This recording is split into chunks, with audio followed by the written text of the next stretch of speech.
தயாரிக்கன்னு ஒவ்வொருத்தனும் பேசுறான். ஒவ்வொரு அரசியல்வாதியும் ஒவ்வொரு ஆன்மீகவாதியும் ஆண் பெண் இரண்டு வழியே வேறு இல்லை. வரும்போது என்ன கொண்டு வந்தோம், போகும்போது என்ன கொண்டு போக போறோம். அவன் தான் 10 லட்சம் கோடி ஊழல் பண்ணி உட்காந்துக்கிறான். வாயில பேசுறது வேற, இயற்கையில வாழறது வேற. இயற்கையில வாழற மாதிரி அவன் ஞானி, பேசி போட்டு செயற்கையில போற மாதிரி அவன் அஞ்ஞானி. பேசுறது யாரு வேணாலும் பேசலாம், வாழ முடியாது. எல்லாரும் மேடையில பேசுறான். எல்லாம் ஆன்மீகவாதியில அரசியல்வாதி வரைக்கும். ஒரு அரசியல்வாதிக்கு ஒரு வீடு வேணும், இல்ல கூட புள்ள இருந்தா இன்னொரு வீடு வேணும். ஒரு அரசியலுக்கு 50 வீடு என்னத்துக்கு, 10,000 ஏக்கர் என்னத்துக்கு? அவன் தான் சொன்ன வருமா, நான் ஒன்றும் வரல, இது மக்கள் எத்துக்குன்னு சொல்ல. இதெல்லாம் பேச நல்லா இருக்குமா, நடைமுறைக்கு வராதுமா. பொய்யான உலகம் இது. இந்த ஆசிரமம் 8 கிரவுண்டு வாங்கினேன், சாப்பாடு போட இடம் பத்தலைங்க. பத்தியா 12 மணிக்கு போட சொன்னேன், இன்னும் போட்டுன்னுக்குறாங்க. அது எத்தனை மணி ஆகும்னு தெரியல. இது ரொம்ப கஷ்டமா இருக்குது. ஒரு 80 பேருக்கு மேல இங்க சாப்பாடு போட முடியல, இடம் இல்லை. அங்க போட்டா 200 பேர் ஒரு ட்ரிப்பு போடலாம். அதனால இடம் நமக்கு அவசியம் என்று 8 கிரவுண்டை வாங்கினேன். இந்த 80 லட்சம் ரூபாய் போட்டு சாமி டைனிங் ஹாலும் சமையல் ரூமும் ஜெல்லி போட்டுக்கிறோம். இன்னும் அது முடியல, அதுக்கு இன்னொரு 20 லட்சம் ரூபாய் வைக்கணும். ஆனா இதை வாங்கினோன்னா அவங்க கேட்குறாங்க, இது யார் பேர்ல எழுதணும்? நான் தானே வாங்கினேன், யார் பேர்ல எழுதணும்? ஏமா நான் வாங்கின யார் பேர்லமா, நீ பணம் கொடுத்தீங்க யார் பேர்லமா? ஒன்னு என் பேர்ல எழுதணும், இல்லை என் பொண்டாட்டி பேர்ல எழுதணும். ஏன்னா நான் செத்து போட்டோட பொண்டாட்டிக்கு உபயோகமாகும் இல்லை, அப்படிதான் நினைக்கணும். நான் எவ்வளவு பெரிய மடையம்மா, என்ன மாதிரி உலகத்துல ஒரு மடையம் கூட கிடையாதுமா. இல்ல பிள்ளைங்க மேல எழுதணும். நான் சொன்னேன் என் மேல இருக்கக்கூடாது. என் மேல இருந்தா பிள்ளைங்க வந்து எந்த சண்டை போடுவானுங்க. பொண்டாட்டி மேல இருந்தா பொண்டாட்டிக்கு ஆபத்து வந்துடும். அது பிரம்மசூத்திர குழுன்னு எழுதுங்க. எத்தனை பேரால செய்ய முடியாது? வாயில பேசுவான், நிறைய பேசுவான். செயலால முடியாதுமா. செயலால கோடியில ஒத்தனால தான் முடியும், எல்லாராலையும் முடியாது. ஆனா எல்லாராலையும் பேச முடியும். ஒரு பொண்ணு வந்தது பார்த்தியா, ஒரு உபதேசம் வாங்கிச்சு. அது என்ன நினைச்சுன்னு வந்தது, கழுத்துல செயினை கட்டி போட்டு போயின்னு இருக்குது. இப்படி எத்தனை பேரால முடியும்? உன்னால முடியுமா? முடியாது. அதனால ஒரு சில விஷயங்கள் நீங்க தானே சாமி தாலியை பத்தி இதுவா பேசுறீங்க, அப்புறம் எப்படி நான் கைட்டு கொடுக்க முடியும்? கொடுக்க கூடாதுமா, கொடுக்க கூட்டுக்காரர் வந்து என்ன ஒதிப்பாரு, அப்புறம் பம்புல போய் நான் மாட்டிப்பேன். நீ கைட்டி கொடுத்தேன்னு வரமாட்டாரு அவரு. என் பொண்டாட்டி இருந்து திருடுனேன்னு பிடிச்சி கொடுத்துருவாரு என்ன. அதனால வானா அந்த வம்பு, என் உடம்பு தாங்காதுமா, வயசானவன் நானு. எப்பவுமே எந்த ஒரு செயலையும் நீ ஒரு விஷயத்த பேசினா பேசுற மாதிரி செய்யணும். ஆனா பேசுற மாதிரி செய்தா ஜனம் மதிக்கல. அதனால அரசியல்வாதிலாம் என்ன பண்றான், பேசுறது ஒண்ணு செய்து ஒன்று செய்தா அவன் கூட ஒரு கூட்டமே போகுது இல்லையா. ஒரு காலத்துல ஒரு பையன் ஒரு தெருவில் ஏதோ ஒரு தப்பு பண்ணிட்டான். போலீஸ் வந்து பிடிச்சும் போச்சு. பிடிச்சும் போனா அந்த பையனை இட்டுன்னு வரணும் இல்லையா. அந்த ஊர் தலைவர் இருப்பார் இல்லையா, அவர்கிட்ட போய் மையனை பிடிச்சும் போயிட்டான், இது மாதிரி இட்டுன்னு வரணுங்கன்னா தலைவர் முதல்ல கேட்பாரு, பையன் என்ன பண்ணாரு, போலீஸ் வந்து பிடிச்சது, ஏன் பிடிச்சது, என்ன பண்ணான், எல்லாம் கேட்டுக்கணும். அவர் போலீஸ் ஸ்டேஷன் போவார். இந்த அரசியல் கட்சிங்க வந்த பிறகு என்ன ஆகி போச்சுன்னா, பையனை பிடிச்சும் பண்ண, பையனை ஸ்டேஷன் கிட்ட போகிறதுல இவர் தலைவர் அங்கே உட்காந்துக்கிற சேர் போட்டுக்கணும். அதனால போலீஸ்காரர் என்ன பண்றாரு, முன்னெல்லாம் அமீனா பூந்த ஆமை பூந்த வீடும் அமீனா பூந்த வீடும் ஒன்றுன்னு வாங்கும். ஏன்னா ஆமை பூந்தா அந்த வீடு உருப்படாது. அமீனா காலை வச்சு, அமீனானா போலீஸ், போலீஸ் போன வீடும் உருப்படாதான். அதனால போலீஸ்காரெல்லாம் வெளியே இருந்துக்குன்னு தான் கூப்பிட்டு வந்தவர், எவனும் வீட்டுக்குள்ள கும்பிட்றான். இப்போ அடுப்பாங்கரைக்கு போயிடுறான், அம்மா அப்பா புள்ள கிடைக்கல, அம்மா அப்பா வான்னு வரவன்னு வச்சுன்னு போய் டேக்ஸில் உட்கார வைக்கிறான். காரணம் என்ன, பேசுறது ஒன்று செய்யறது. அதனால இனி வேகமா வழி உலகம் இல்லையா, இது அப்படித்தான் போகும். இதை யாராலையும் தடுக்க முடியாதுமா, எந்த சட்டமும் தடுக்காது. சட்டம் வந்து மனுஷனுக்கு ஏற்ற மாதிரி வளைஞ்சு கொடுத்துக்கினே போகும். சட்டம் சட்டமா நிற்காது. அதனால இந்த மாதிரி விபரீத விளைவுகள் நடந்துக்கிட்டு தான் இருக்குமா, இதை யாரும் தடுக்க முடியாது. இப்ப ஆமை புகுந்த வீடு விளங்காதுன்னு சொல்றாங்களே சாமி, அதனுடைய விளக்கம் என்ன சாமி? அது வந்து 5 15 பொழுதும் இல்ல, ஒன்னா புடிச்சு வச்சுக்கோ. 5 இல்ல இருக்கு, ஒன்னா வரல வெளியா. ஒரு தலை வரும், 2 கை வரும், 2 கால் வரும். அது வீட்டு உள்ள போனோன்னா 5 உள்ள போயிடும். 5 உள்ள போனா அதுக்கு செயல் இருக்குமா? செயல் இருக்குமா? அது மாதிரி அது போன்ற வீட்டுல ஒரு பொருளும் இருக்காது, நல்லா குடிச்சவரா போயிடுமா. ஆனா இப்ப வந்து அந்த ஆமைய வந்து வீட்டு உள்ள வச்சு விற்கிறான், வியாபாரம் பண்ணின்னுக்கிறான். ஆமைய துட்டாக்கணும். அதனால இப்ப ஆமையை வைத்து கோடி சொன்னாக்குறான். அதான் சொல்றேன், அழிவு உலகம் அப்படிலாம் இருக்குமா. இது நடராஜருக்கு வந்து திருமஞ்சனம், ஆணி திருமஞ்சனம் செய்யறாங்க இல்லைங்களா, அபிஷேகம் பண்றாங்க, அதனுடைய விளக்கம். எனக்கு ஐயரை கூப்பிடுறேன் நான், கேட்டுக்கோ. ஏன்னா நான் பண்றது இல்லை. சொல்லுமா. சொல்லுங்க சாமி. எனக்கு தெரியாதுமா, அது நான் அதெல்லாம் பண்றதே கிடையாது. எந்த சாமிக்கு எந்த மந்திரமும் சொல்ல மாட்டேன். எனக்கு மந்திரம் எல்லாம் மௌனம் தான், வேற எந்த மந்திரமும் அதுகிட்ட செல்லாது. அதெல்லாம் காத்தோட போகுது. எப்போ ஒருத்த வாய் திறந்து ஒரு பொருள் விஷயத்த சொல்றானோ அது காத்தோட கலந்துடும். ஆனா எவன் ஒருத்த மனசோட நிறுத்துறானோ அதுதான் செயலுக்கு வரும். அதனால தான் நான் சொல்றது, காலையிலேருந்து சாயந்தரம் வரைக்கும் ஐயர் மந்திரம் சொல்றாரு. ஓ சாமி கிட்டோம். எந்த சாமியாவது எந்த ஐயரோ ஞானி ஆகிக்கிறாரா? ஆகிக்கிறாரா? இல்ல. ஏன் அவள மந்திரம் நம்ம காலையில் 5லேருந்து இருக்கிற சாமி கிட்ட எல்லாம் போய் ஒவ்வொன்று கத்தி கிடக்குறான். அது தொழில். மந்திரம்ன்றது நீ ஒரு தொழில் செய்யற மாதிரி அவர் ஒரு தொழில் செய்யறாரு. அவர் ஞானத்தை தேடி போலாங்க. அது ஒரு வேலைக்காக அதை படிச்சுட்டு அதை சொல்லிங்கிறாரு அவர். அதனால ஞானம் வராது. ஞானம் வந்து சும்மா இருந்தால் தான் சுகம் வரும். அதனால சும்மா இருக்கணும். சும்மா இருக்கணும்னா மௌனமா இருக்கணும். அதுதான் ஞானம். அது வரணும்னா நான் மற்றதெல்லாம் போய் கும்பிடுறது இல்லை. எந்த கோயிலையும் போய் சாமியே அப்படின்னு கும்பிடுறது இல்லை. இப்போ வந்து குழந்தை பிறக்கும்போது சிஸ்டர் இன்னும் நார்மல் டெலிவரி சொல்றாங்களே, யோனி மூலமா பிறக்குது குழந்தை அப்படின்னு. அதுக்கு எதுக்கு சாமி ரொம்ப அந்த ஜாதகம் அதுக்கெல்லாம் எதுக்கு சக்தி இருக்குது? ஜாதகமா பயன் தராது. இல்ல யோனி மூலம் வர்ற குழந்தைக்கு சக்தி இருக்குதுங்களா? இல்ல அந்த லகான் கோழி இருக்குது தெரியுமா? லகான் கோழி நாட்டு கோழி இருக்குது. நாட்டுக்கோழி வந்து 21 நாள் பொறுத்து தான் அது குஞ்சு பொறிச்சு வெளியே வரும். இந்த லகான் கோழி ஒரு ட்ரேயில் அடிக்கிட்டு ரொட்டி கடையில் பிரெட் எடுக்கும்போது பார்த்துக்கிறியா நீ? ஒரு ட்ரே இருக்கும் அப்படி, அதில் ஒரு இது மாதிரி மத்து மாதிரி தொடப்பு துடுப்பு மாதிரி வச்சிருப்பான். உள்ளோண்டு ஹோல்ஸ் தான் இருக்கும் அடுப்பு. அது உள்ள நெருப்பு போட்டு கொளுத்தி அதில் எடுத்துட்டு இருப்போம். அதில் அனல் இருக்கும்.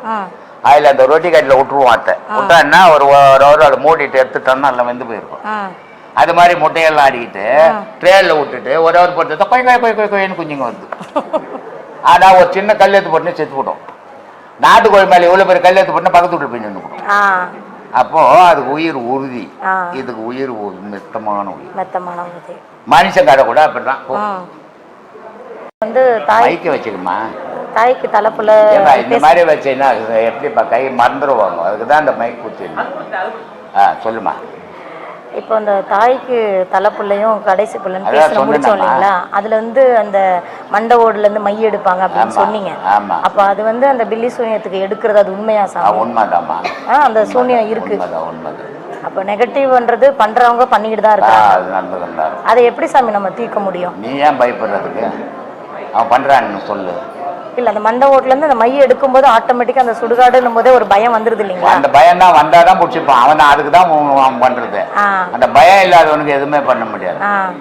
என்கிட்ட கோயம்புத்தூர்ல இருந்து ஒருத்தர் வந்தார். அம்புஜன்னு வருவார். அவர் கூட ஒரு நண்பர் வந்தார். அவர் சொன்னார்னா சொல்லு தப்புவே தப்பாதான். அவர் இங்க முதல் வாட்டி வராரு. வந்த உடனே பாட்டுக்கிட்டலாம் பாடினாரு. சரி நான் கம்மன்னு இந்த பாடட்டோன்ட்டு. சரி பாட்டு பாடினாரு. பாடின பாட்டு கொஞ்சம் விளக்கம் சொல்லு பண்ணா. விளக்கெல்லாம் தெரியாது சாமி, பாட்டு பாடுவோம். இது பஜனை ரோட்டில் போகிற பிச்சைக்காரன் கூட பாடின போடுறான். காட்சிக்கு போனாலும் அகப்பே கரமந்தி இராது அகப்பேன்னு ஒரு புத்தகத்துக்கு. அது ஒரு பெரிய விஷயம் இல்லை. உனக்கு 4 பாட்டு தெரிஞ்சா கூட 4 பாட்டு தெரிஞ்ச பாட்டுக்கு இந்த மக்களுக்கு விளக்கம் சொல்லணும். அதுதான் உண்மை. நீ 400 பாட்டுக்கு சொல்ல வேணாம், 4 பாட்டுக்கு நான் சொல்லு. அப்படிப்பட்டவர் அவர் வந்து சொன்னார், எங்கள் கிறிஸ்டினும் முஸ்லீமும் உங்கள் மேலே கண்ணு போட்டு வச்சுக்கிறாங்கன்னு. நான் சொன்னேன் போடட்டும்மா, நல்லது தானே. எனக்கு முஸ்லீமும் கிறிஸ்டினும் வந்தால் எனக்கு நல்லது தானே. எல்லா ஜாதிக்காரன் எல்லா மதத்துக்காரங்கிறான்னு சந்தோஷம் தானே. இல்லை அப்படி இல்லை சாமி, உங்களுக்கு கெடுதல் பண்ணுறோம் பண்ணிட்டு போயான்னு. ஆனால் அவர் சொல்லிட்டு போகிறப்ப அங்கே கூட்டமே ஜாஸ்தியாகுது. ஏன் சொன்னா இந்த மாதிரி சொல்லால பயமுறுத்தி மனுஷனை அடக்கி வச்சுக்கின்னு வாழறது அதிகம். அந்த சொல்லுக்கு நீ பயப்படக்கூடாது. ஏன்னா கடவுளை விட உலகத்துல பெருசு எதுவும் கிடையாது. நான் கடவுளை நம்புறோம், உன்னை நம்புறவங்கள போடா உன் மந்திரம் உன்னோட கிட்ட போடான்னு சொல்லு, ஒரு பலிப்பும் பலிக்காது. சரி மந்திரம் பண்றாரு தந்திரம் பண்றாரு, எனக்குள்ள முதலமைச்சர் ஆகணும்னு ஆசை இருக்குது. எனக்கு மந்திரம் பண்ணி இருக்கிற முதலமைச்சரை தள்ளிட்டு என்ன எடுத்து உட்கார வைக்கட்டுமே, முடியுமா? இதெல்லாம் எவன் ஒருத்தன் அதை கண்டு பயப்படுறானோ அவனை அது பிடிச்சிக்கும். அதை கண்டு பயப்படான். பில்லி இருக்கட்டும் சூனியங்கிட்ட எதனா இருந்துட்டு போட்டுமே, நமக்கு என்ன போச்சு அதை பத்தி. அதனால எதையும் கண்டு பயப்படக்கூடாது. இது யாரு பயப்படுவான்? கடவுள் மேல நம்பிக்கை இல்லாதவன் பயப்படுவான். அதான் அவனை பாதிக்கும். அந்த பயம்தான் அவனை பாதிக்கும். நான் ஏற்கனவே ஒரு வீடியோவில் சொல்லியிருந்தேன். ஜிஹெச்ல ஒரு சம்பவம் நடந்தது.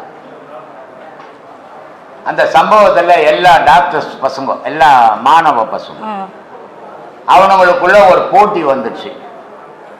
இப்போ நைட்டு 12 மணிக்கு யார் சுடுகாட்டுக்கு போய் வர்றது, சாவுகடனுக்கு போய் வர்றது, ஒரு 10-15 பசங்க சேர்ந்துக்கணும் இந்த போட்டி. அதில் ஒரு பையன் சொல்கிறான் நான் போயிட்டு வருவேன் அப்படின்னா. சரி நீ போயிட்டு வருவேன்றதுக்கு என்ன சாட்சி இருக்குது? ஏன்னா நான் போக மாட்டேன், நீ போய் வந்ததுக்கு ஒரு அடையாளம் ஒன்றும் இல்லை. அப்போ நீ என்ன பண்ண, ஒவ்வொரு சாவுனுடைய வாயிலையும் ஒவ்வொரு சாக்லேட் வச்சுட்டு வரணும். சரின்னு இவன் போய் என்ன பண்ணா, ஒவ்வொரு சாவுனுடைய பாடியிலையும் ஒரு சாக்லேட் வச்சுன்னே வரான். ஒரு பாடி கேட்குது, இன்னொன்று கூட இருந்துச்சு. இது ரயிலில் நடந்த விஷயமா, மாணவர்களுக்குள்ள நடந்த விஷயம். இன்னொன்று குடுஞ்சு பாரு, வந்த மறுநாள் செத்து போயிட்டான். ஆனால் அந்த குடுன்னு கேட்ட பாடி ஆட்டமா அந்த டாக்டர் பையில ஒரு பையன் போன மாதிரி பத்துங்கிறான். அங்கே போய் அவன் சாவல. இது என்ன, இதுலேருந்து நமக்கு என்ன தெரியுது? அவன் தைரியமாக இருந்தால் ஒன்றும் பண்ணல, இவன் பயம்தான் செத்து போயிட்டான். அப்போ மனுஷனை கொள்றது எதுன்னா மனுஷனுக்கு பயமே வினையா போயிடும். அதனால அந்த பயம் வரக்கூடாது. கடவுள் இருக்கிறான், அதை விட பெருசு இந்த உலகத்தில் எதுவும் இல்லை. எவனை என்ன ஒன்றும் பண்ண முடியாதுன்ற தைரியத்தோட வந்தீங்கன்னா எந்த மந்திர தந்திரமும் உங்களை ஒன்றும் பாதிக்காது. ஆனால் ஐயோ அவன் என்ன பண்ணுவானா, இவன் என்ன பண்ணுவானா, இவன் சொன்னா பழிச்சிடுமா, அவன் சொன்னா பழிச்சிடுமான்னா கடவுள் மேலே நம்பிக்கை இல்லைன்னு அர்த்தமா? சொல்லுமா. இப்போ பெண் பிள்ளைகள் பெற்ற தகப்பன்மார்களுக்கு நீங்க கூறுவது அறிவுரை என்ன சார்? நல்லா வளர்க்கணும், ஒழுக்கமா வளர்க்கணும். பெண் பிள்ளைகளை கண்டபடி கண்காணிக்கணும். என் புள்ள தவறே பண்ணாதுங்கன்னு விட்டு வைக்க கூடாது. விட்டு வச்சா தப்பு பண்ணிட்டு வரும்போது, தப்பு பண்ணும்போது சொன்னா என் புள்ள பண்ணாதுன்னு, பண்ணிட்ட பிறகு ஏயா நீங்க சொன்னா கேட்கலன்னு என்ன பண்றதுங்க நடந்து போச்சுங்க. இந்த மாதிரி நொண்டி சமாதானம் வச்சுக்க கூடாது. கட்டுப்பாடோட வளர்க்கணும். ஆனா அன்பு இருக்கணும். அன்பை அதுங்க மேல காட்டிட கூடாது. காட்டினா அது கெட்டு போயிடும் குழந்தைங்க. அன்பை உன் மனசுல வச்சுக்கணும். ஆனா கண்டிப்போட குழந்தைங்களை வளர்க்கணும். அப்படி வளர்த்தீங்கன்னா தாய் தகப்பன்னா ஒரு பயம் இருக்கணும். இல்லைங்க நாங்கள் சோசியலா இருப்போங்க, அண்ணன் மாதிரி இருப்போம்னா வேற மாதிரி போகும்போது விட்டுடணும். அதனால அப்படி இருக்கக்கூடாது. நீ அதுக்கு பையனுக்கு நான் 50 வயசானா கூட அப்பனாவே இருக்கணும். தோளுக்கு மிஞ்சது தோழங்க எல்லாம் சொல்லக்கூடாது. தோழன் ஆச்சுன்னா அது உனக்கு வம்பு தான் ஆச்சுன்னு அர்த்தம். தோழனான என்ன ஆகும், உன்னை பழக்கம். அதனால புள்ளையாவே தோழனாவும் தோழியாவும் பார்க்காது எப்பவுமே. இப்ப இருக்கிற சமுதாயத்துல அப்படித்தானே சாமி சொல்றாங்க, ஃப்ரெண்டா இருங்க அப்படின்னு சொல்றாங்க. ஃப்ரெண்டா இருந்தால்தான் எது ஒன்னாலும் நடந்துக்குது. அப்போ ஃப்ரெண்டு போயிடுச்சுன்னு விட்டுட்டு ஏற்க வருத்தப்படக்கூடாது. நீ எப்போ எண்ணத்தை மாத்திக்கினியோ, இருக்க வேண்டியதை விட்டுட்டு இல்லாததுக்கு நீ போனியோ, அது செய்ய வேண்டியதை விட்டுட்டு எப்போ செய்யக்கூடாததை செய்தோ நீ அதை தாங்கணும். இல்ல தற்கொலை பண்ணிக்கணும். இதுதான் வழி. அது தகப்பனுங்க, நல்ல தகப்பனுங்க நான் சொல்றேன். அதில் ஒரு ஏட்டமா, ஏன்னா நீ இவ்வளோ காலம் உன் மனைவி காலை பிடிச்சி என் மானம் மரியாதை எல்லாம் உன் காலையில் இருக்குதுன்னு மனைவி காலை பிடிச்சிட்டு உன் பொண்ணை கண்டபடியே விட்டுட்டு உன் குடும்பம் மானமே போச்சுன்னா அப்ப நீ வாழ்ந்தான்னா செத்தான்னா? அப்போ உனக்கு ஒழுக்கமா வளர்க்குது. என்னடா ஃப்ரெண்டு, பக்கத்து வீட்டுக்கார பொண்ணு போய் ஏமா நீ ஃப்ரெண்டுமான்னு தோல் மேல கை போட, கையை ஒடிச்சிடுவாங்க. பொண்ணு பொண்ணாதான் இருக்கணும், புள்ள புள்ளையாதான் இருக்கணும், பொண்டாட்டி பொட்டியாதான் இருக்கணும், அப்பனாதான் இருக்கணும். அதுல இருந்து மாறுபட்டீங்கன்னா குடும்பம் கந்திரி கோலமாயிடும். அது குடும்பமா இருக்காது. சொல்லுமா. நம்ம இரவுல தூங்கும் போது நம்ம ஆன்மா வெளி உலகிற்கு சென்று பல விஷயங்களை நம்முள் கொண்டு சேர்க்கும் என்கிறார்களே, அது உண்மையா? ஆன்மா போய் சேராது. ஆன்மா வெளி உலகத்துக்கு போது அது ஞானிக்கு, அஞ்ஞானிக்கு மனசு போகும். அதுதான் கனவுன்ற சொல்றாங்களா? ஞானிக்கு மட்டும்தான் மனம் இல்லாம மனம் போய் ஆன்மாவோட சேர்ந்து ஆன்மா வெளியே போய் சுத்தி வரும். இன்னைக்கு திங்கக்கிழமை ஞாயிற்றுக்கிழமை வெள்ளிக்கிழமைன்னு சொல்றியே, விஞ்ஞானம் இந்த உலகத்துல எவ்வளவு வருஷம் ஆச்சு? ஒரு 2000 வருஷம் இருக்குமா, இல்ல 1000 வருஷம் இருக்குமா?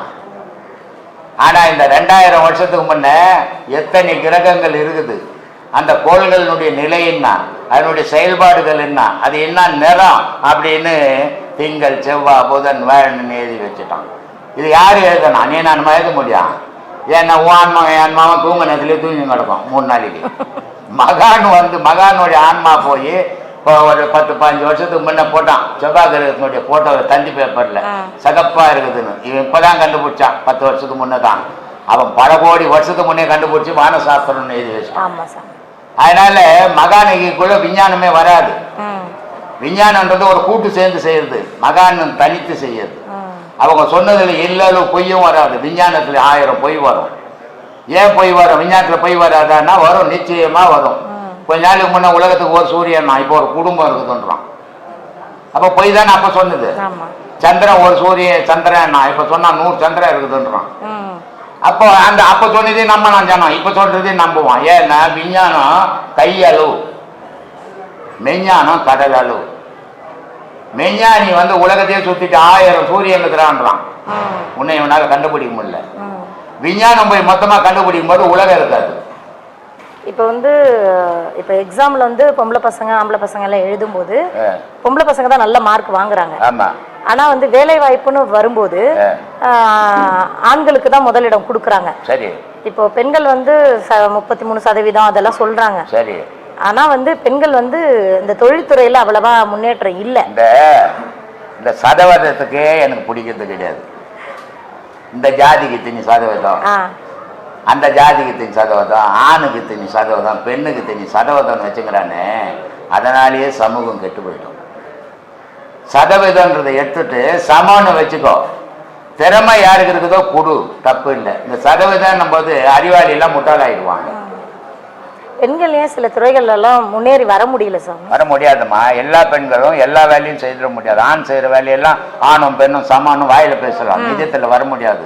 ஆணு ராத்திரி 12 மணிக்கு எங்க ஒன்னா போவா, நீ போய் பார்க்கல சமாளிக்கிறிய, திரும்பி வீட்டுக்கு வர மாட்டேன். அதனால பெண்ணு பெண்ணாவே தான் இருக்கணும், ஆண் ஆணாவே இருக்கணும். ஆண் செய்யற வேலையை பெண் செய்ய முடியாது, பெண் செய்யற வேலையை ஆண் செய்ய முடியாது. இதுதான் சமூகம், இதுதான் இறைவன் அமைச்சது. ஆனா நீ என்ன பண்ற, இறைவனுடைய செயலிருந்து மாறுபட்டு வாழணும்னு நினைக்கும் போது விபரீதங்கள் வரதான் செய்யும். சரி. பகல்ல பார்த்து பேசணும், ராத்திரி எதுவுமே பேசக்கூடாதுன்னு சொல்றாங்க இல்லைங்களா? அதுக்குனுடைய அர்த்தம் என்ன சார்? பகல்ல பாத்தீங்கன்னா கண் தெரியும் யாரு இருக்கிறாங்க இல்லைன்னு, ராத்திரி இருட்டுல யார் பக்கத்துல இருக்கிறாங்கன்னு தெரியாது, அர்த்தம் போடுவான். சைனா ஜாகிரதையாதுன்னு சொல்றதுக்கு அர்த்தமா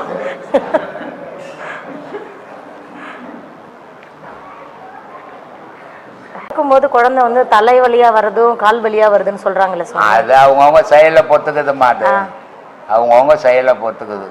அம்மா சும்மா இருக்க மாட்டா, அம்மா சும்மா இருந்தாலும் அப்பன் சும்மா இருக்க மாட்டான். பொம்பளைய சும்மா உட்காந்துங்கிற பொம்பளை இழுத்து போட்டு 4 அடி அடிப்பான். இப்படி அப்படி பரட்டும் போது அது பறந்து போடும். இதெல்லாமா ஞானத்துக்கு தேவை, நம்ம பேசிட்டு இருக்கணும். டாக்டர் கிட்ட ஆஸ்பத்திரியில நர்ஸ் பேச வேண்டியது. இதை வச்சுதான் ஜாதகமே எழுதுறாங்க. ஜாதகம் நான் பாக்குறது கிடையாதும்மா. நீங்க பாக்கல? ஆமா. இப்போ பொண்ணு வீட்டு பையன் வீட்டுல எல்லாம் கொடுக்கும் போது அது அவங்க பாக்கட்டும், நமக்கு வேணாம் அந்த வேலை. நம்ம எதை வச்சு இப்ப ஒரு பொண்ணு இப்ப ஜாதகம் பார்த்து எத்தனை பொண்ணு எல்லாம் கோர்ட்ல நிக்குது, என்ன பண்றது? ஜாதகாரனை பிடிச்சி போய் தண்டனை கொடுத்துருவானா? இப்ப இந்த காலத்துல ஜாதகமே பார்க்க வேண்டாம்னு சொல்றீங்க. மனசு ஒத்து போகணுமா? எந்த ஜாதகமும் ஒத்து வராது. தாய் தப்பம் ஒத்து பண்ணணும். மனசு எனக்கு ஒத்து போச்சுங்க, எனக்கு வாலிபம் வந்துச்சு, இட்டுன்னு போயிட்டேன்னா நாளைக்கு வச்சு தட்டும் போது அம்மா வரமாட்டான், அப்பா வரமாட்டான். அப்பா அம்மா பார்த்து 2 வீட்டுக்கார் சேர்ந்து கல்யாணம் பண்ணா நாளைக்கு ஒரு கஷ்டம் ஒரு பிரச்சனை வந்தா 4 பேரும் வந்து நிப்பான். இல்லைன்னா திக்கு இல்லாத அனாதே சுத்துவேன் ரோட்ல. இன்னைக்கு அப்புறம் போய் வீட்டாண்ட போய் உட்காந்து நான் ஒன்னாவதுங்கிறேன்னா ஒரு ஒன்னாவது செல்லுபடி ஆகுது. சொல்லு. அவ்வளவுதான், இறகட்டும். சரி சாமி. நம்ம ஆசிரம சார்பில் 7 புக்குகள் வெளியிட்டிருக்கிறோம். இந்த 7 புக்குகள்ல ஒரு புக்கு சரம் பார்த்தால் பரம் பார்க்கலாம். இது ஏற்கனவே முதல்ல கிட்டத்தட்ட ஒரு 6 வருஷமா 7 வருஷமா வித்துனுக்கிறோம். கிட்டத்தட்ட 5000 புக்குக்கு மேல இந்த புக்கு வித்துருக்குது. உலக நாடுகளெல்லாம் போயிருக்குது. இதை வாங்கி படிச்சீங்கன்னா நிறைய ஆன்மீக ரகசியங்கள், ஆன்மீகம் எப்படிப்பட்டது, ஏன் அதை வழிபடணும் அப்படின்றத புரிஞ்சுக்கலாம். இது சரம் பார்த்தால் பரம் பார்க்கலான்னுட்டு. அதுக்கு அடுத்தபடியா மௌனம் பேசுமா, இது ஒரு கேள்வி மாதிரி இருக்கும் உங்களுக்கு. என்ன இருந்தாலும் கிண்டலா கேட்கிறானே மௌனம் பேசுமான்னு. ஆனா மௌனம் பேசும்.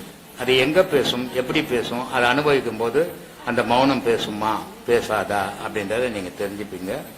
அந்த மௌனம் பேசுமான்ற புக்கு 2வது முறையா வெளியிட்ட புக்கு, சிவகுமார் எழுதினது. அதை வாங்கி படிச்சீங்கன்னா நான் எப்படி இந்த பாதைக்கு வந்தேன், எப்படி உருவானன்றது தெரியும். இந்த புத்தகம் வாழ்க்கை வரலாறு. அடுத்தது சீடர்கள் கேள்வியும் குருவின் பதிலும். இது எங்க ஆசிரமத்தில் நடக்கிற கேள்விகளுக்கு என்ன கேள்விகள் கேட்டிருக்கிறீங்க, அதுக்கு என்னென்ன பதில்கள் சொல்லியிருக்கிறேன் அப்படின்றத தெரிஞ்சுக்கிற வாய்ப்பு இந்த சீடர்கள் கேள்வியும் குருவின் பதிலும் புத்தகத்தில் கிடைக்கும். அடுத்தது இப்போ ஒரு 3 மாசத்துக்கு முன்ன அதே கனடா நாட்டிலிருந்து ஒரு புத்தகம் எழுதுகிறார். மீண்டும் ஒரு முறை பிரம்மஸ்ரீ நித்யானந்த சித்தரை சுவாமிகள் தரிசனம் அப்படின்ட்டு. இங்கே நம்ம ஆசிரமத்தில் அவர் கேட்ட கேள்விகள், அதுக்கு நான் சொன்ன பதில்கள், அது எல்லாமே தொகுத்து எழுதிக்கிறாரு. அது இல்லாத பெரிய பெரிய மகான்கள் சொன்னதெல்லாம் தொகுத்து எழுதிக்கிறாரு. இந்த புக்கும் வாங்கி படிச்சீங்கன்னா உங்களுக்கு நிறைய விளக்கங்கள் கிடைக்கும். இதெல்லாம் படிச்சீங்கன்னா நீங்க கேள்விகள், நல்ல கேள்விகளை யோசிப்பீங்க, நல்ல விஷயங்கள்லாம் யோசிப்பீங்க, நல்லா இருக்கு. இது இல்லாம இங்கிலீஷ் புக்கு ராஜயோகம் என்ற புக்கு இங்கிலீஷ் புக்கு வெளியிட்டு இருக்கிறோம்.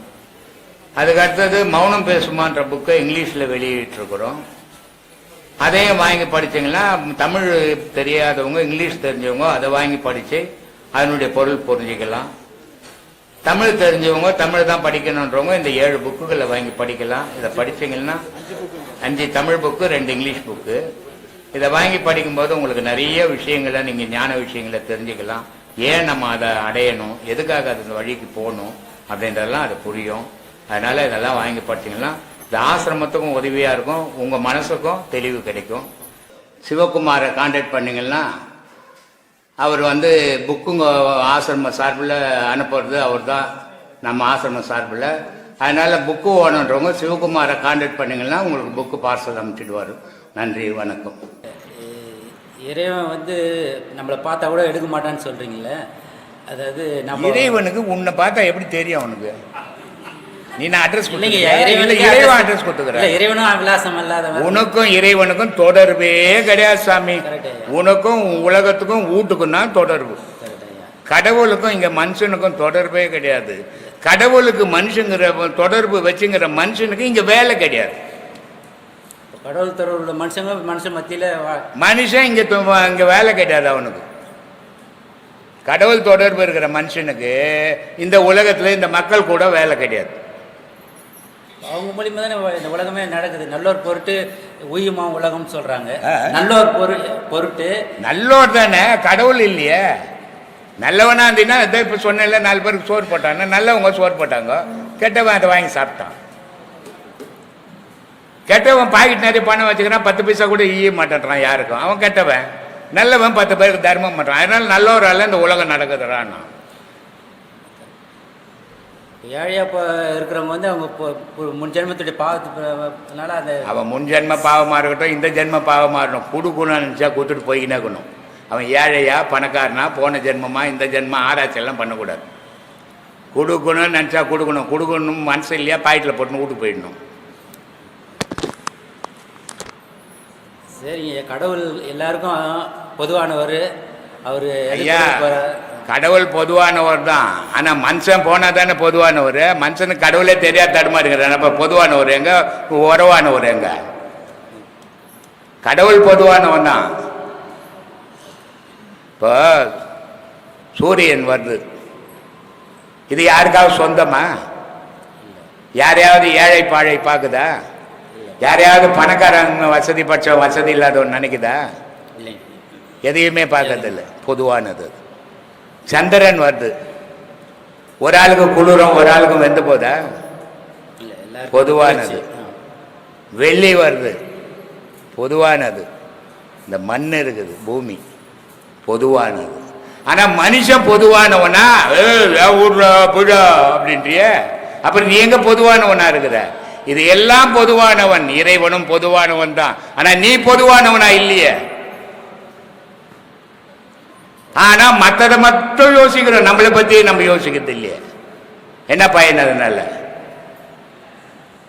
வேற்றுமையிலே தான் உலகம் வாழ்ந்துட்டே இருக்குது. வேற்றுமை உலகம் வாழட்டும். நீ வேற்றுமை இல்லாத வாழ கத்துக்க. உலகம் வேற்றுமை இல்லாத வாழுதுன்னு நினைப்பு வரும். நீ வேற்றுமையோடு இருந்தீங்கன்னா உலகம் வேற்றுமையா இருக்குதுன்னு நினைப்பு வரும். உலகத்துல எல்லாமே மாறிட்டே இருக்கும்போது அப்படியே ஸ்திரத்தன்மையோட யாராவது இருக்க முடியுங்களா? ஐயா, உலகம் எல்லாமே மாற்றத்துக்கு உட்பட்டது. உலகம் பொருள் நாம தான். நீ தான் உலகம். நீ தான் மாறி இருக்கிற. மண்ணு மார்ச்சா, சந்திரன் மார்ச்சா, சூரியன் மார்ச்சா, வெள்ளி மார்ச்சா, ஆகாயம் மார்ச்சா? எதுவுமே இயற்கை மாறல. மனிதன் தான் மாறினான். மனிதன் தான் உலகம், மனிதன் தான் வாழ்க்கை, மனிதன் தான் செயல், மனிதன் தான் சாவு. நம்ம போகிற பாதை பொது வாழ்வில் ஈடுபடும் போதோ சுவாசத்தினால அவங்க என்ன நமக்கு மாறி சன்ன பின்னலாகையால் மங்கி மாளுதே உலகில் மாநிலர்கள் எத்தனை கோடின்னு சொல்லி அது சொல்லியிருக்காங்க. அப்போது நம்ம கரெக்டு தான், நம்மளால முடியலையே. நம்ம முடிஞ்ச வரைக்கும் நம்ம தனிமைப்படுத்திக்கிட்டே போயிட்டே வாழ வேண்டியதுங்களா? அவை சொல்லுது, இந்த உடம்பு எதுக்காகடா இந்த அமைப்பு வந்ததுன்னு சொன்னால் தர்மம் பண்ணுறதுக்காக வந்துடுறான்னா. பிறருக்கு உபகாரமாக இருக்கிறது தான் இந்த மனித பிறவி கிடைச்சி. ஆனால் இவன் எங்கே பண்ணுறான், 4 பேர்கிட்ட இருந்து பிடுங்குறான். அப்போ ஆசைன்னு ஒன்று மாட்டிக்கிறோம். அந்த ஆசைங்கிறது அப்போ ஆசை இருக்கும்போது நமக்கு எதுக்கு வீணு பிரச்சனை, ஆசையில் வாழ்ந்துட்டு போ, சாக வேண்டியதுதான். இல்லை, எல்லா செயலுக்கும் ஆசை தானே. அதுதான் ஆசை, எல்லா செயலுக்கும் ஆசை தான். கடவுள் மேலே ஆசை வச்சுக்க, வீட்டு மேலே ஏன் ஆசை வச்சுக்கின்னு? எல்லாத்தையும் ஆசை தான். ஆசையை கடவுள் மேலே மாற்ற, அதை மாற்ற முடியலையே. வீட்டு மேலே தானே ஆசை வச்சுக்கணும், சொத்து மேலே தானே ஆசை வச்சுக்கணும், பிள்ளைங்க மேலே தானே ஆசை வச்சுக்கணும். இந்த ஆசையை கடவுள் மேலே மாற்ற சுகமாக இருப்பிய, மாற்ற முடியலையே. இந்த ஆசை உலகத்து மேலே தானே வைக்கிற. பணம் அருவத்துக்கிட்ட போக முடியல, உருவத்துக்கிட்ட தான் போயிட்டே இருக்கு சுற்றி சுற்றி. ஐயா, அருவன்றது அவ்வளோ விளையாட்டு விஷயம் இல்லை, வாயில் பேசுகிற விஷயம் இல்லை. எல்லாம் கற்பனையில் தெரியலாம், ஒன்றா நிஜத்தில் போக முடியாது. அதனால் உருவத்தாண்டியாவது உண்மையில் இருங்கோ, உருவத்தாண்ட போய் போலி வேஷம் போடாதீங்கன்னு தான் சொல்கிறேன். அருவத்தை விட்டுடு, அருவத்தை கிட்டெல்லாம் சராசரி மனுஷனால் போக முடியாது. ஆனால் உருவத்தாண்ட போனாலும் உண்மைக்கு வழிபடுங்க. அங்கே போய் போலி வேஷம் போட்டு பகுட்டு வேலை காட்டாதீங்க. இந்த கிருஷ்ண பரமாத்மா அர்ஜுனனுக்கு இது வந்து உபதேசம், இது வந்து இந்த அர்ஜுன மனைவிக்கு சொல்லும் போது அபிமன்யு காது கேட்டார்னு சொன்னீங்க. அது கருக்குள்ளே இருக்கும் போது அதுக்கு ஜாதகமே வராது. கருலேருந்து வெளியே வந்தவொன்னு தான் அந்த ஜாதகமே வரும். வளர்ச்சி இருக்குது இல்லை, ஜாதகம் பிறந்த பிறகு தான் வரும். வளரும் போதே அது எல்லாம் சாப்பிடுத. குழந்தை பிறந்ததுன்னா காட்டுப்பீன்னுவாங்க தெரியுமா, பூச்சின்னு வருந்தம்மா. எப்படி வந்தது அது? அம்மா சாப்பிட்டது குழந்தைக்கு போச்சு, அம்மா நினச்சது குழந்தைக்கு போச்சு, நினச்சது அப்பா சொன்னது குழந்தைக்கு போச்சு. பிறந்த உடனே அந்த உடம்புலேருந்து வந்துடுச்சு. அது பிறந்த பிறகு தான் அது எல்லாமே அதுக்கு எல்லாம் வரும், எல்லாம் வரும். முன்னோர்கள் சொல்லி வச்ச விஷயம் எல்லாமே உண்மையாக அவங்க சத்தியத்தை சொன்னாங்க. நம்ம தான் அதில் வாழ கிட்டவே போகிறது இல்லையா. நம்ம போலி அசத்தியத்தில் தான் வாழ்க்கையை நடத்துகிறோம். எதையெல்லாம் நம்பக்கூடாதோ அதையெல்லாம் நம்புகிறோம், எதையெல்லாம் தொடக்கூடாதோ அதையெல்லாம் போய் தொடுறோம், எது மேலெல்லாம் ஆசைப்படக்கூடாதோ அது மேலாம் ஆசைப்படுறோம். சினிமாவில் நடிக்கிறேன்னு வந்தேன்னா ஒரு 4 வருஷத்துக்கு முன்னேங்க நான் சொன்னேன், ஏன்டா உன் மூஞ்ச கண்ணாடியில் பார்த்தியாடான்னு. ஏன்னா ஒரு கதாநாயகனாவோ ஒரு நடிகனாவோ வரணுன்னா நமக்கு ஓரளவுக்காவது மூஞ்சி கொஞ்சம் கலையாக இருக்கணும். அவன் போயிட்டான். போன வாரம் நான் போன வாரத்தில் வந்து கேட்டாண்ட நின்று அழுவுறான். என்னடா அப்படின்னா, நான் எனக்கு தெரியல, அவன் தான் நீட்டு. என்னடான்னா, சாப்பாடு வேணும் சாமி, பசி எடுக்குதுன்றான். அப்புறம் கூப்பிட்டு உட்கார வச்சு சாப்பாடெல்லாம் போட்டு, ஏன் இந்த மாதிரின்னா பொண்டாட்டியும் சண்டை போட்டுக்கின்னு போயிட்டா. ஆனால் நீ எதுலையாவது நடிச்சிட்டு போ, நான் சினிமாவில் நடி, நாடகத்தில் நடி, தெருக்கூத்தில் நடி, உனக்குன்னு ஒரு தொழிலை தேடு. 10 ரூபாய் சம்பாதிக்கிறதுக்கு இதை சைடில் தேடு. இப்போ நாகேஷ் இருந்தார், தேங்காய் சீனிவாசன் தான் மாதிரி, திடீர் கண்ணையா இருந்தாங்க, இவங்கெல்லாம் ஐசிஎஃப்ல இருந்தாங்க. வேலை செய்துக்குன்னே சினிமாவுக்கு போனாங்க. ஆனால் நான் சினிமாவில் தான் நடிப்பேன். நீ நான் எம்ஜிஆர் மாதிரி கதாநாயகனா? நீ மூஞ்ச கண்ணாடியில் பார்த்தா குரங்கு மாதிரி ஆகுது. இன்னைக்கு சினிமாவில் நடிக்கணும்னா நீ பணம் எடுத்துன்னு போனோம். அது மாதிரி நிலையில் இருக்குது. பாவம் வந்து உட்காந்து அழுவுறான். அதெல்லாம் திட்டினேன் நான். ஏன்டா அன்றைக்கே 4 வருஷத்துக்கு முன்னே சொன்ன ஏதாவது ஒரு தொழிலை தேடிக்கோ, மீதி சினிமா ப்ரோக்ராம் பாரு. நீ சினிமாவில் தான் நான் கதாநாயகன் நான் நடிப்பேன், சினிமாவில் தான் நடிப்பேன். நீனா இன்றைக்கி பார்த்தியா நிலைமை என்னாச்சு? பொண்டாட்டி எத்தனை நாள் கடன் வாங்கி போடுவா? 1 நாள், 2 நாள், 1 வாரம், 1 மாதம். நீ எங்கேயுமே போ, சினிமான்னு சுற்றின்னு வந்தீங்கன்னா அவள் கடங்க கொடுத்துவன் சும்மா இருப்பான். அவளை சும்மா விடுவானா? அப்போ என்ன, அவன் வீட்டில் சண்டை வரும், அவன் உன்னை விட்டுட்டு போயின்னு தான் இருப்பா. பாவம் ஓன்னு அழுவுறான். அவன் வர மனசு கஷ்டமாகி போச்சு. இது காரணம் என்னன்னா, வகுத்துக்குன்னு வாழறதில்லை. ஒரே மூட்டை ஆசை, நான் பெரிய ஆளை மாறிடணுன்ட்டு. இதனால் வர விபரீதங்கள் ஒரு பிடி சோத்து கூட வழி இல்லாத போது. நீ எந்த தொழிலாசை திருடாத, பொய் சொல்லாத, ஏமாத்தாத, உழைச்சி எந்த தொழிலா 10 ரூபாய் சம்பாதி. ஒரு டீ கல்ல கிளாஸ் கழுவு, தப்பு கிடையாது. அந்த உழைப்பில் சாப்பிட்ற சந்தோஷங்குத அது பெரிய ஆனந்தமான சந்தோஷம். அதை மாதிரி கற்றுக்கணும். அதை விட்டு போட்டு கண்ணா முன்னான்னு வாழ்ந்து போட்டு பின்னாடி வருத்தப்பட்டல ஒரு பயனும் கிடையாது. நான் டெய்லர் வேலை செய்திருந்தேன், நல்ல வருமானம். அப்போல்லாம் கடை கிடையாது, உங்களுக்கெல்லாம் தெரிஞ்சிருக்குமே. சரியான வேலை, அதுவும் மற்ற டெய்லர் மாதிரி இந்த துக்குடா டெய்லர் கிடையாது. நான் எனக்கு பேண்ட்டு தான் தைக்க தெரியும், எனக்கு ஜாக்கெட் தான் தைக்க தெரியும், நான் கோட்டு வரைக்கும் தைச்சவன் நான். ஆனால் அப்படியாப்பட்டவங்க கூட யோசித்தேன், நாலு இவ்வளோ சம்பாதிக்கிறோம், நம்ம கையில் 10 ரூபா கூட வச்சில்ல, நாளைக்கு நம்ம திடீர்னு எதனா வச்சுனா பொண்டாட்டி புள்ளுக்கு நடு ரோட்டில் நின்றுடுமே. ஒரு ரயில்வே வேலை போகணும், கேரேஜில் போனேன் வேலை செய்தேன். அங்கே அப்பாயின்மெண்ட்லேருந்து கடைசி வரைக்கும் தான் இது சரிப்படாதுன்ட்டு ஐசிஎஃப்க்கு போனேன். இந்த 40 வருஷம் சர்வீஸ் பண்ணிட்டு இன்றைக்கி 30,000 ரூபா பென்ஷன் வருது. உழைப்பு முக்கியம். இன்னைய வரைக்கும் 5 வயசு ஓட்ட நான் வெளியே வந்தேன். இன்றைக்கி 75 வயசு வரைக்கும் என்னுடைய உழைப்பில் சாப்பிட்ற ஒரு புள்ள தயவுலையோ பொண்டாட்டி தயவுலையோ மாமியார் வீட்டு தயவுலையோ வாழலை. நான் வாழ்க்கை சுயமாக வாழ கற்றுக்கணும், அதுதான் மனசு சந்தோஷத்தை கொடுக்கும். இன்றைக்கே இந்த நிமிஷமே எனக்கு உயிர் போனோட சந்தோஷமாக சாப்ப பரவாயில்ல, நான் யாருடைய தயவுலை வாழ என் உழைப்பில் நான் வாழ்ந்து சாகிறேன்னுட்டு. வாழ்க்கை அப்படி இருக்கணும். அவங்கவுங்க இந்த சுயநலமாக இருந்து அவங்க தற்காத்துக்கு மட்டுமே தான். இங்கே சுயநலம் பொது நல்லம். நீ வாழறதுக்கு சுயநலம் தான். நீ சாப்பிட்டீங்கன்னா தான் உனக்கு, நான் சாப்பிட்டா எனக்கு, நான் சாப்பிட்டா உனக்கு வருமா? எல்லாமே உலகமே சுயநலம், கடவுளே ஒரு சுயநலவாதின்னு சொல்லிக்கிறேன் நான். அதனால் இங்கே யாரும் பொது நலவாதியெல்லாம் கிடையாது. எல்லாரும் உலகத்தில் அத்தனை பேரும் சுயநலம் தான். கடவுளும் ஒரு சுயநலம் தான். கடவுளை நம்மளை படைக்கலாம், நமக்கு நேரத்துக்கு இந்த வம்பு.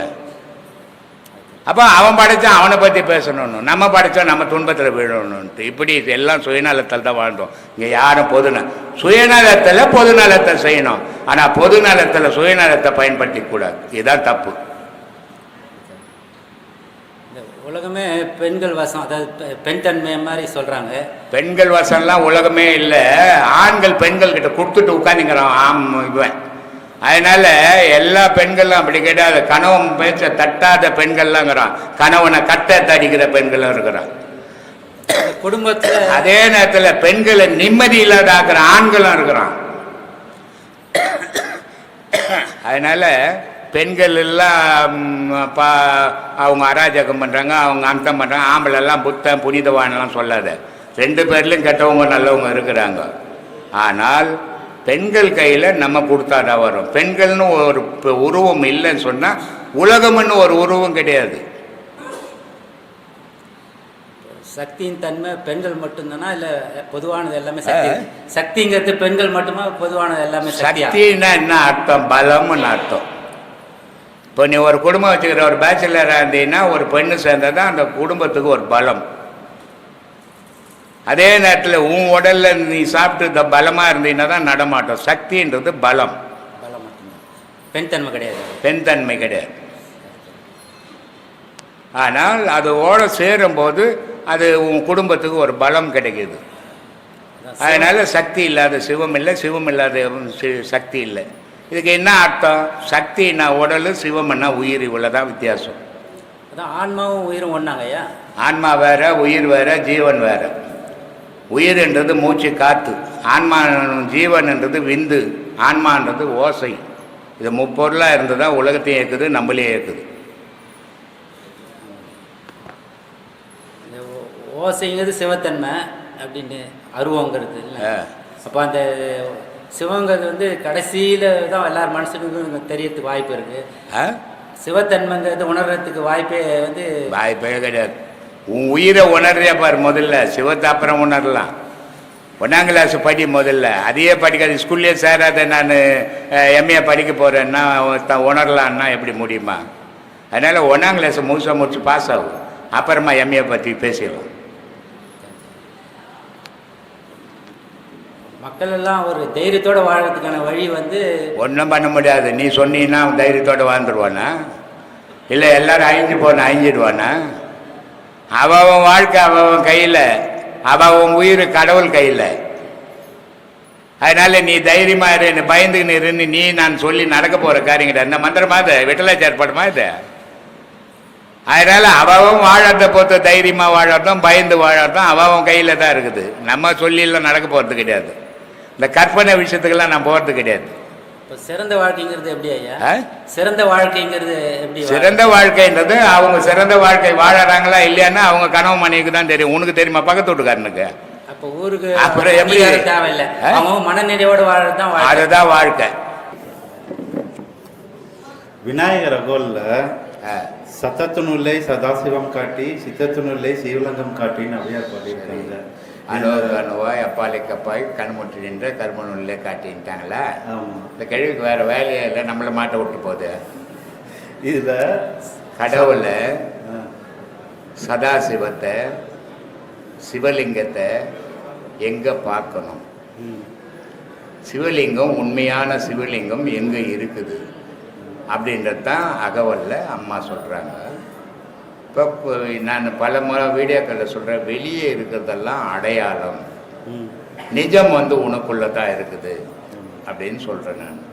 அப்போது அந்த தலை தான் சிவலிங்கம். இப்போது நீ கோயிலுக்கு போனீங்கன்னா சிவலிங்கத்தை பார்த்தீங்கன்னா ஆவுடையார் மேடை இருக்கும், ஒரு மேடை மாதிரி இருக்குது இல்லை? அந்த மேடைக்கு மேலே சிவலிங்கம் வச்சுருக்குது. அந்த சிவலிங்கத்தினுடைய தத்துவம் என்ன அப்படின்னா ஆண் பெண். அப்போ ஒரு ரவுண்டு போட்டு ஒரு குழு பண்ணி நடுவில் ஒரு லிங்கத்தை வச்சுருது. இதனுடைய பொருள் என்ன அப்படின்னு பார்த்தீங்கன்னா அந்த நடுவில் இருக்கிறதான் தலை, அந்த அகலமாக தான் உடல். அப்போ இந்த உடல் தான் சிவலிங்கமாக இருக்குது. ஆனால் இதை நம்ம உணர்றதே கிடையாது. உடல் தலை எஞ்சான் உடம்புக்கு சிரசே பர்றானம் அப்படின்லாம் நம்ம பேசுகிறோம், ஆனால் உண்மையை உணர்றதில்லை. உண்மைக்கிட்ட நம்ம போல, அதனால் தெரியல. ஒவ்வொரு மனிதனுடைய உடல்லையும் தலை லிங்கம், கீழே அம்பாளுடைய பீடம்.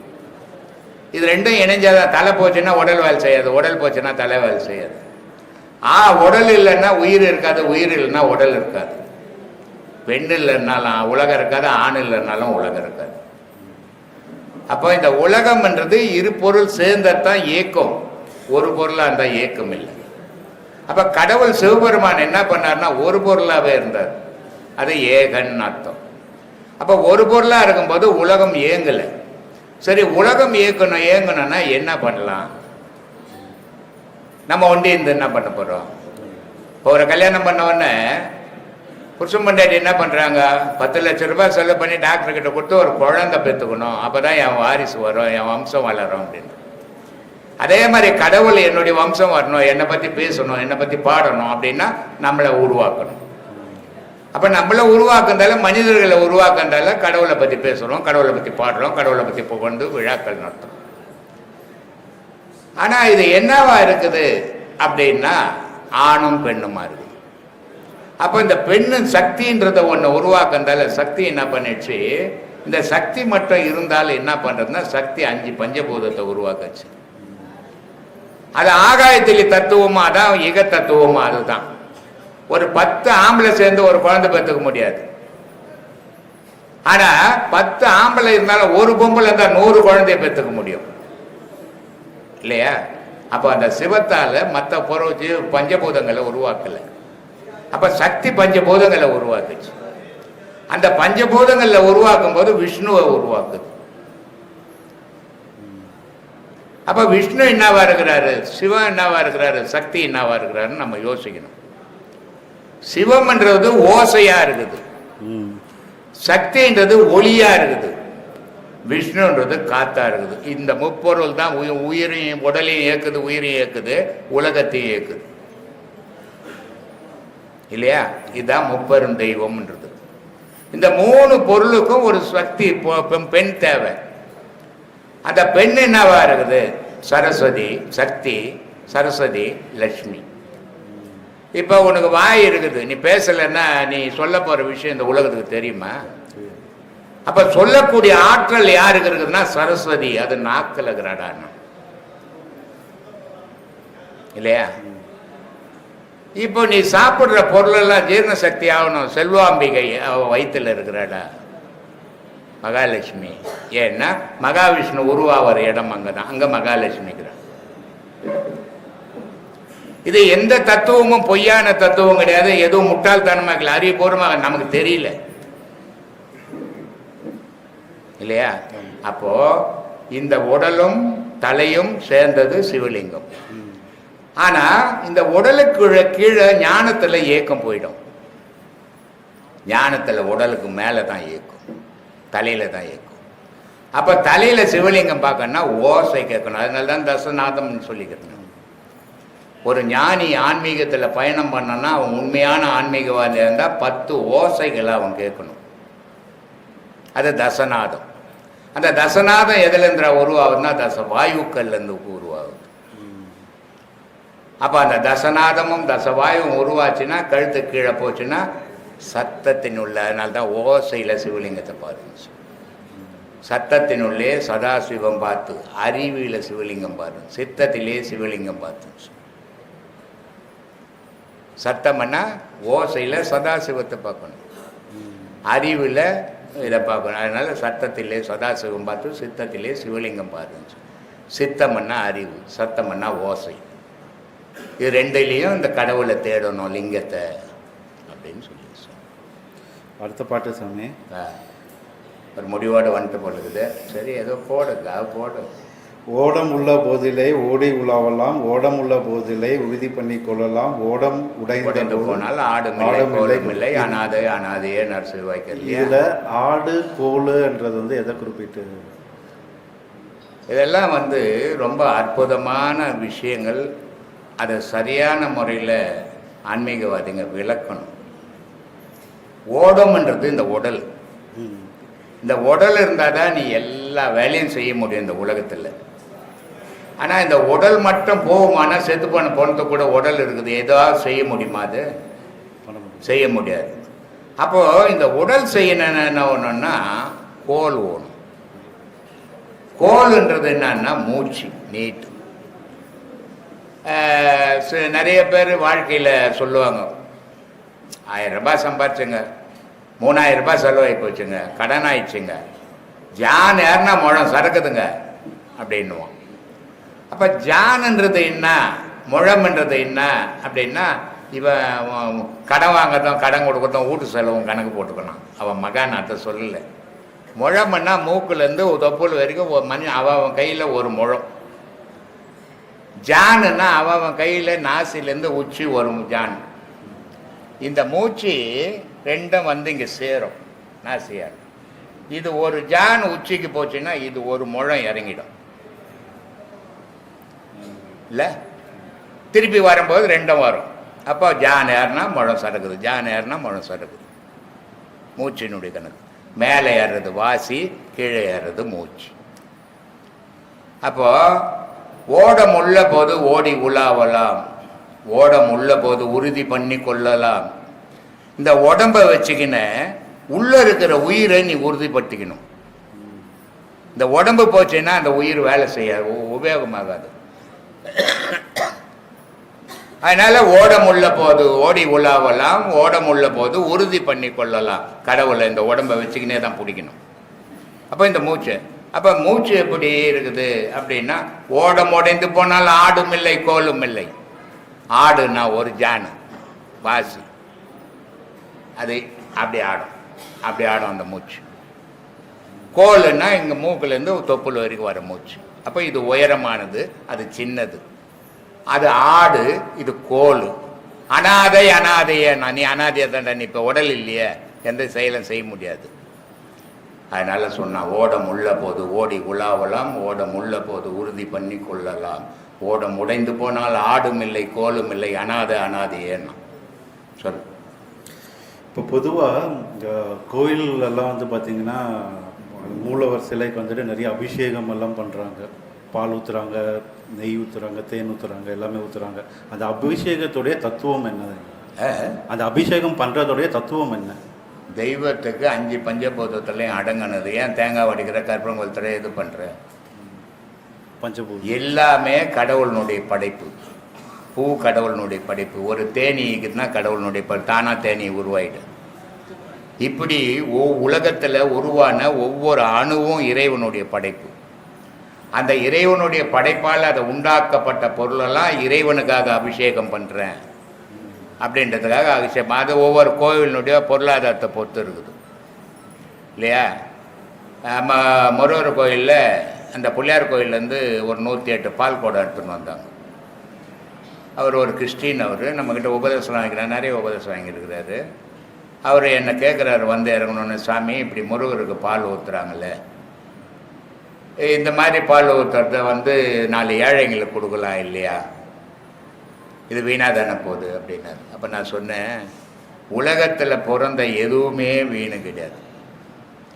மனுஷனை கொடுத்தா நீ ஒரு உயிர் குடிக்க போகிற, மண்ணில் ஊற்றுனா அதில் இருக்குது அணுக்கள், 1000 அணுக்கள் இருக்குது, அது குடிக்க போகுது. எதுவுமே உலகத்தில் வீணாகாதுப்பா அப்படின்னு அதோட சைலன்ஸ் ஆகிட்டார். ஏன்னு சொல்கிறேன்னா, ஒவ்வொரு பொருளும் இந்த பூமியில் பிறந்த எதுவுமே வீணு கிடையாது. அதாவது செயல அதை செய்யுது, ஆனால் நம்மளால் அறிய முடியாது. அதனால் எல்லா பொருளும் இறைவனுடைய படைப்பு. இப்போ நீ எதுக்கு பூஜை புனஸ்காரங்கள், கோயிலில் சாமி இல்லை வீட்டில் சாமி எதுக்கு கும்பிடணும்? தேவையே இல்லையே. நீ தானே சம்பாதிக்கிற. சாமி ஒன்றும் துட்டு கொடுக்க போகிறது இல்லையா, சாமி ஒன்றும் சம்பளம் கொடுக்க போகிறது இல்லையா. அப்படி இருக்கும்போது நீ எதுக்கு வீட்டில் சாமிக்கு முன்னோக்கி சாமி போட்டோலாம் எதுக்கு வச்சுக்கிறீங்க? எல்லாமே இறைவனுடைய படைப்பு. உலகம், உலகத்தில் படைக்கப்பட்ட அத்தனை உயிர்களும் இறைவனுக்கு அடக்கம். அத்தனை உயிர்களும் இறைவனை வழிபடணும், வணங்கணும். அதுதான் வழிபாடு. அதுக்காக இதெல்லாம் செய்து காட்டினாங்கப்பா. சொல்லு.